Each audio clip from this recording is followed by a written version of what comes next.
আমরা খুব চালাক, আমরা জান দিতে প্রস্তুত, মাল দিতে প্রস্তুত নই। একবার একটা লোক যাচ্ছে রাস্তা দিয়ে, সাথে তার প্রিয় কুকুর। কুকুরটা জিহ্বা বেরিয়ে গেছে, মরে যাচ্ছে। কুত্তার মালিক কাঁদতেছে। একজন লোক এসে বলে, ভাই তুমি কাঁদো কেন?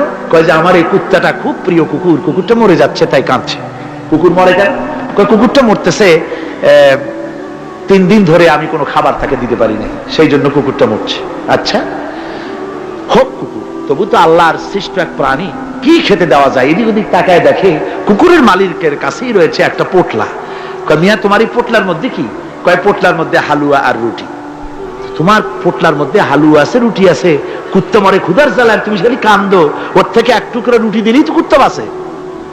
কুত্তার মালিক বলছে, মিয়া সাহেব ওই সব ফতো আমারে শুনেন না, এগুলো আমি খুব জানি। রুটি আর হালুয়া দিলেই তো আমার পয়সা খরচ হবে, ওর দরদে যে কাঁদতেছি এজন্য তার পয়সা খরচ হচ্ছে না। আমাদের অবস্থা কিন্তু তাই হয়েছে। ইসলাম বিদায় হয়ে যায়, যাক না, কিন্তু আমি কাঁদবো, পয়সা দিব না। রাসূলের করুণ ঘটনাগুলি শুনে চোখের পানি ফেলবো, কিন্তু এই করুণ ঘটনা কেন ঘটলো সেই ময়দানে আমরা পা ফেলবো না। এরকম একটা অ্যাটিটিউড, এ ধরনের একটা মেন্টালিটি আমাদের মধ্যে গ্রো করেছে, ঠিক কিনা কর?